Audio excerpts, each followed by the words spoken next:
Hello hello, je suis ravie de vous retrouver dans cette nouvelle vidéo. Comme vous l'avez vu au titre, aujourd'hui aujourd'hui c'est la Saint-Valentin les gars sur ma chaîne YouTube. Je ne fête jamais personnellement la Saint-Valentin. Par contre, j'adore le rouge et le rose. Je pense que voilà, si vous me connaissez, vous me suivez un petit peu, vous le savez quoi. Le rouge et le rose, niveau make-up, niveau fringues, c'est un peu ma vie. Comme vous l'avez vu à la miniature, si tout s'est passé comme prévu, c'est peut-être pas le make-up de Saint-Valentin que vous allez reproduire pour votre petit dîner avec votre chérie. À mon avis, il va vous sortir qu'est-ce que t'as encore fait? On arrête de regarder les scintilles et on se maquille normalement, chérie, merci. Mais voilà, j'avais envie qu'on s'amuse un petit peu avec ces couleurs aujourd'hui, donc c'est ce que nous allons faire. J'ai envie, parce que évidemment pour la Saint-Valentin, voilà, de sortir la palette Norvina volume 4. Oui, voilà, vous la voyez pas mal en ce moment sur ma chaîne, mais voilà, je l'aime trop, elle est trop belle et puis elle est complètement dans le thème, donc voilà, j'espère que vous ne m'en voudrez pas d'utiliser encore une fois cette palette. Évidemment, si vous avez d'autres rouges et d'autres roses à la maison, pas besoin de cette palette là spécialement, vous allez voir que le make-up il est assez facilement faisable avec d'autres fards. Donc écoutez, sans plus attendre, on va commencer tout de suite. C'est parti. Alors avant de commencer, j'essaye de jouer un petit peu en ce moment avec les réglages de mon appareil photo parce que la luminosité ne me convient pas. Enfin la luminosité, les couleurs en fait ne me conviennent pas. J'ai l'impression d'avoir tout le temps le teint orange en vidéo, ça m'énerve. Donc voilà, j'essaie de trouver des solutions, voilà. Donc n'hésitez pas d'ailleurs en commentaire, si vous regardez régulièrement mes vidéos, à me dire quand vous trouvez mieux ou moins bien. Comme ça moi je regarde, je m'améliore et tout, parce que c'est vrai que j'ai pas le même rendu dans la caméra, dans la vraie vie évidemment, dans mon miroir, et dans mon ordinateur. Voilà, donc je sais jamais exactement qu'est-ce que ça rend vraiment, donc n'hésitez pas, si vous avez des fois où vous préférez ou que vous aimez moins bien la qualité visuelle, l'image, la couleur, etc. Dites-le moi dans les commentaires, ça va beaucoup m'aider. Allez, j'arrête de parler de ce qui ne concerne pas la vidéo, on commence le make-up. Je fais le teint aujourd'hui avec vous en vidéo parce que je sais que c'est quelque chose que vous aimez bien, mais je vais pas utiliser des produits très différents, donc si ça vous gave, vous pouvez passer un petit peu, on va passer au make-up des yeux juste après. Je vais commencer avec ma base non pas du tout, avec ma base Hydro Grip Primer de chez Milk. Hop, comme d'hab, cette base c'est toute ma vie, mais j'ai eu une abonnée dans les commentaires qui m'a dit apparemment que cette base là elle était pas top du tout parce qu'il y avait de l'alcool dedans. Moi j'avoue que les compos je les regarde pas forcément suffisamment pour être très honnête avec vous, mais du coup j'étais un peu déçue parce que moi j'étais en mode je fais limite du bien à ma peau en mettant cette base et tout, et apparemment pas forcément. Mais moi je m'y connais vraiment pas assez en composition de produits et tout pour vous conseiller là-dessus. Bon, cette base là j'ai pas l'impression qu'elle me fasse du mal entre guillemets, enfin, elle abîme pas ma peau, donc pour l'instant je continue d'utiliser, mais je sais pas si c'est la meilleure compo qui existe, je ne crois pas. Je viens maintenant prendre ma base toujours de chez Milk, c'est le Blur Stick de chez Milk. Je vais l'appliquer tic tic, je prends au doigt en fait, je le fais comme ça moi parce que je trouve que ça s'étale mieux tout simplement, et je l'applique au niveau de mes pores. C'est parti, hop. Elle a tendance à un petit peu pelucher cette base, c'est pour ça que moi j'aime bien la travailler au doigt et pas directement avec le petit pot. Mais bon, c'est un peu toutes les bases combleuses de pores, j'ai l'impression que vous avez un peu toujours ça. Allez, c'est parti, les bases sont appliquées, je vais pouvoir passer à mon fond de teint. Comme d'habitude, le faux filter de chez Huda Beauty, le fond de teint que je préfère, pour le moment en tout cas, en teinte shortbread. Il y a eu une reformulation de ce fond de teint apparemment, je sais pas si vous avez vu, j'ai vu la vidéo de Marion Caméléon. Et ça a l'air pas mal, j'avais un peu peur quand ils ont parlé de reformulation parce que moi je l'aime tellement. Je me suis dit non, vous pouvez pas m'enlever le seul fond de teint qui sauve à peu près ma tronche quand j'en ai besoin, et au final apparemment la reformulation elle est vraiment pas mal parce qu'il est tout aussi couvrant et apparemment il tient même mieux sur le teint. Moi quand j'ai vu le nom Luminous, je me suis dit oh là là là, non on veut du mat, d'accord, ok, et en fait apparemment non, donc c'est cool. Du coup dès que j'aurai terminé celui-là, du coup je rachèterai la nouvelle version, mais il l'avait soldé il y a pas longtemps sur Sephora, j'étais étonnée, je vois moins 30%, j'ai sauté sur l'occasion. Et en fait, c'est parce que je pense que il va être, cette formule-là va être discontinuée et qu'ils vont mettre l'autre formule, tout simplement. Bon, j'espère qu'on va pas entendre la porte de garage comme dans ma vidéo qui est sortie ce matin. Ni le chien là aussi, parce qu'on a un voisin qui a un chien qui chouine. Ça fait aboyer le Georges évidemment. Enfin là, tout le monde a l'air d'être calme. Je viens prendre du coup mon anti-cerne, le Infaillible More Than Concealer de chez L'Oréal. Je prends comme d'habitude mes deux teintes. D'abord c'est la 334 que j'applique tout doucement. Hop, voilà. Et j'ai vachement de cernes en ce moment, je sais absolument pas pourquoi, parce que je dors correctement, enfin j'ai l'impression en tout cas. Je sais pas du tout pourquoi, et j'ai vachement de cernes. Hop, voilà, donc je l'applique tranquillement comme ça. Et je viens prendre la teinte 324 du même produit, qu'on va appliquer cette fois. Tac.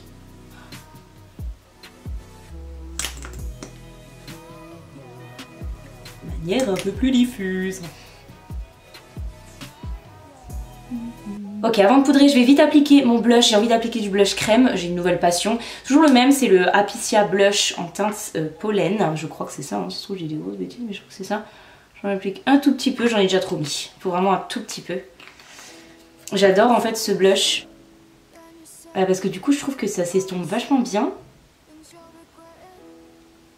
Hop, j'en mets là. Je le fais remonter. Non, ça va, j'en ai pas trop mis en fait. Voilà, je vais pas en mettre plus. Je vais remettre un petit peu de couvrance sur l'énorme jeter que j'ai juste là.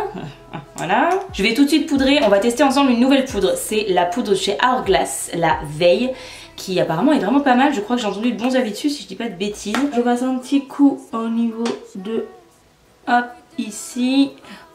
Et je viens l'appliquer, hop, tranquillement au niveau du contour de mon œil. Elle est très très fine cette poudre.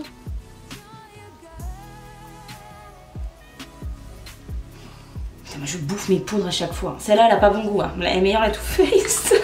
Au niveau de mes pores, ce que ça a fait, elle est vraiment pas mal cette poudre pour camoufler les pores. Elle est même mieux que la Too Faced, je trouve. Mais par contre, le rendu est moins beau, je trouve, sur la peau. Enfin, je sais pas comment expliquer. Elle est assez chiante en fait, je crois. Parce que mon contour de l'œil là...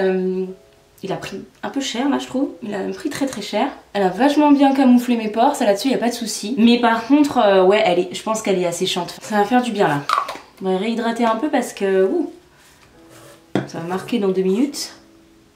Je vais revenir mettre un petit peu de blush par-dessus le blush crème, du coup c'est la teinte Peachy de chez Beauty Bay. Hop, je viens en mettre un petit peu, pas trop. Je passe tout de suite au bronzer, on va utiliser celui de chez Fenty Beauty, la teinte India Sun.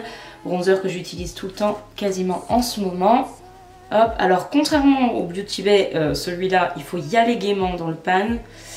Hop, pour avoir de la couleur. Mais il est très très joli. Ils se font aussi bien la peau et tout, il est sympa ce bronzer. Je suis pas du tout transcendée par la poudre les gars là. Je suis très étonnée parce que je m'étais dit bah poudre à Hourglass.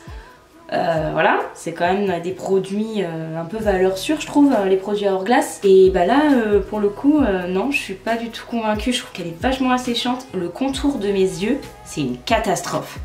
Elle a filé dans les plis, je sais que c'est pas l'anti-cerne parce que je l'utilise tout le temps hein, depuis plusieurs mois. Donc je sais que ça vient pas de ça. Ça vient vraiment de la poudre et elle a vraiment mais tout fait filer dans les plis quoi. Ouais je pense qu'elle est trop asséchante. Là je vois mes petites ridules qui se marquent déjà très vite quand même je trouve. Donc ouais non je suis pas convaincue là par cette poudre. Je vais passer à l'highlighter tout de suite, je vais prendre une palette que j'adore, c'est le Glow Kit en collaboration avec Nicole Guerriero de chez Anastasia Beverly Hills. Et c'est un kit qui est ressorti très récemment, moi ça fait longtemps que je l'ai. C'est un kit qui est ressorti et qui est soldé au moment où moi je filme cette vidéo, je ne sais pas si ce sera toujours le cas quand elle sera postée. Donc voilà, il est à moins 20 ou moins 30% chez Sephora. Pour moi c'est vraiment une valeur sûre si on aime les highlighters très intenses par contre, sachez-le. Aujourd'hui je vais mélanger deux teintes, ce que je veux, un rose gold, donc je vais prendre la teinte Kitty Cat dans un premier temps. Hop. Et je vais venir prendre la teinte Glow Gather. Comme vous le voyez, j'aime beaucoup cette teinte. Ces highlighters sont assez poudreux. Et je vais venir ajouter un peu de doré en fait sur cette teinte rose. Je t'entends ronfler cochon derrière la porte. Je vais tout de suite faire mes sourcils avec mon savon de chez Peers et mes brow pen de chez Anastasia. Et j'appliquerai également ma base P. Louise. Je vous retrouve juste après ça. Voilà, les sourcils sont faits, j'ai appliqué ma base P. Louise, on va pouvoir commencer tout de suite avec le make-up des yeux. Je vais prendre ma palette. celle-ci. Et je vais vous rapprocher tout simplement. Donc pour ce make-up, je vais m'inspirer d'un maquillage que j'ai vu sur Instagram par LSG Makeup, qui est une artiste que j'adore. Je trouve qu'elle fait des make-up magnifiques. L'année dernière pour la Saint-Valentin, elle a fait un make-up que je trouve mais trop beau. Voilà, donc on va le refaire aujourd'hui, enfin du moins le refaire. On va s'en inspirer et essayer d'approcher de ça. Je vais commencer de manière un peu particulière parce que je vais venir prendre un scotch. Voilà, comme ceci. Je vais commencer par prendre le fard E5 de la palette, qui est ce rose ultra vibrant. Et je vais me faire tout bêtement, je vais l'appliquer en aplat sur ma paupière, comme ça. Ensuite, quand je l'ai appliqué, je viens tout simplement très délicatement l'estomper dans le creux de paupière.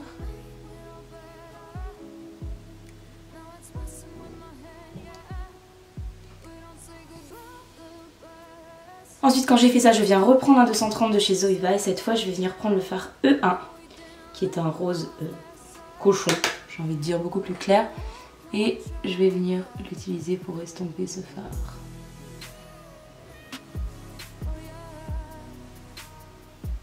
J'hésite pas, je remonte quasiment au niveau de mon sourcil.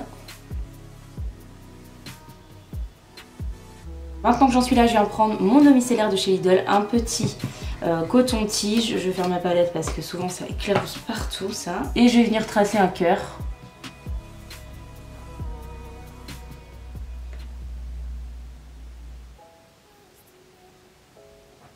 Voilà. Je viens reprendre ma base P. Louise.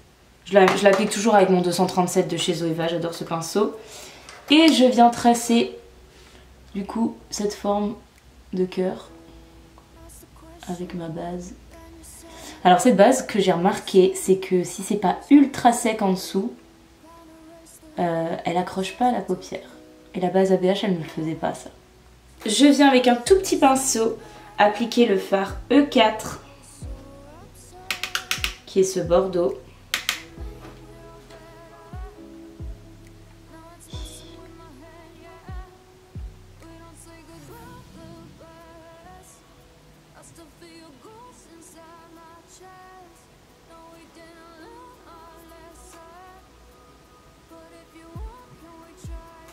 Je viens prendre un liner irisé, enfin pailleté même, de chez NYX, c'est le Glitter Gold en teinte Diamond Dust. Et je viens tracer les contours de mon petit cœur, enfin de ma moitié de cœur. Je vais pouvoir enlever ce scotch. Quand je garde l'œil ouvert, on voit pas que c'est un cœur, on voit un pâté. Oh mais non. Make-up Saint-Valentin, deuxième essai, parce que je me suis clairement trouée. Donc ce que je vais faire, je vais refaire les étapes assez rapidement parce que vous l'avez vu avant, on va pas recommencer. Paupières fermées, c'est très bien. Paupières ouvertes, j'avais plus l'air d'avoir fait un caca pailleté quoi. Voilà. C'est parti. Ok, me revoilà, j'ai recommencé, je l'ai fait en fait tout simplement sur la paupière mobile parce que quand j'ouvre l'œil sinon ça faisait très bizarre. Nous allons pouvoir enlever le petit scotch. Et voilà. Je vais venir prendre le fard E4 du coup que j'ai utilisé pour faire l'intérieur de mon petit cœur. Et je vais hop l'appliquer sur... Ah non, grosse erreur. Oh, mais c'est le make-up de la loose là, vraiment, c'est n'importe quoi. Avec le scotch en fait ça a enlevé la base P. Louise. Donc je suis en train d'appliquer le fard sur ma paupière nue. Et si je fais ça, on va pas avoir la même intensité que l'autre côté. Tout va bien se passer. Je vais réappliquer de la base P. Louise. Je viens prendre le fard E4 que j'ai utilisé pour l'intérieur du cœur et je vais venir l'appliquer sur toute ma paupière mobile. Je fais attention quand j'arrive au niveau de la transition. Au niveau de la forme du coin externe, je vais faire quelque chose de étiré mais gentiment.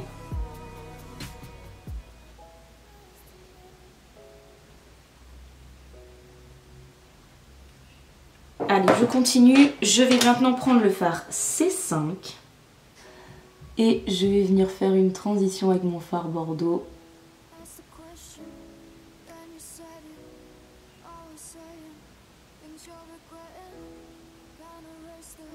Je vais directement faire mon ras de cils inférieur au niveau du coin externe parce que ça va m'aider en fait tout simplement à faire mon estompage.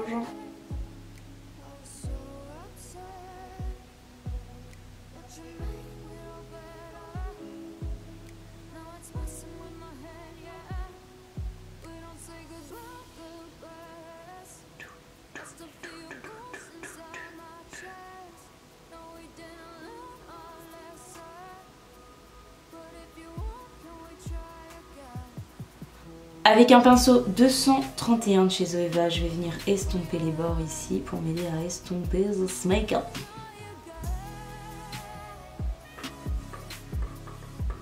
Comme tout à l'heure, je vais venir prendre mon eau micellaire avec un petit coton-tige et je vais également enlever un tout petit peu.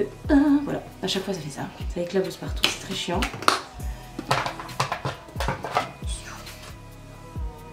Avec la base P. Louise, refaire une forme. Là c'est encore plus dur parce qu'il faut vraiment que je fasse la même forme que ce que j'ai fait tout à l'heure du coup. C'est super difficile. Je viens prendre le fard E1 qu'on a utilisé tout à l'heure et je vais venir faire l'autre moitié du cœur.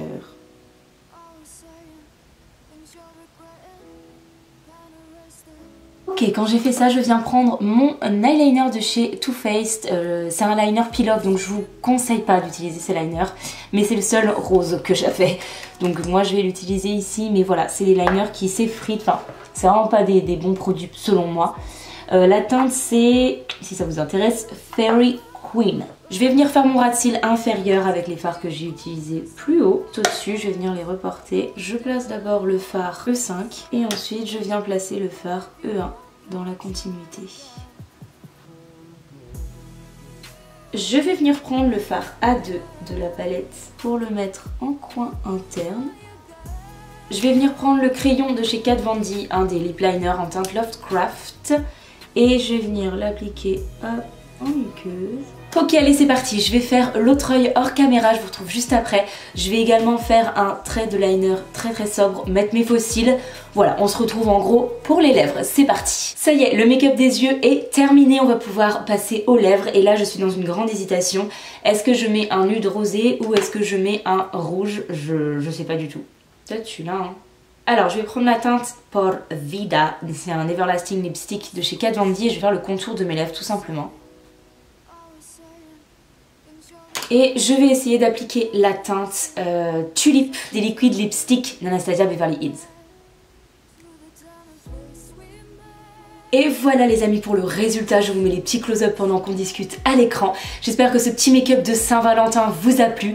C'est assez original, j'ai mis un petit peu de temps clairement à le faire, hein, on est d'accord. Voilà, je sais pas si vous le reproduirez ou pas chez vous, en tout cas si vous essayez de le reproduire, n'hésitez pas, taguez-moi que je vois vos sublimes créations. Nous on se retrouve très vite dans une future vidéo, samedi prochain à 10h30 comme d'habitude. Si c'est pas encore fait, n'hésitez pas à vous abonner et à liker la vidéo si elle vous a plu. Et moi je n'ai plus qu'à vous dire à samedi.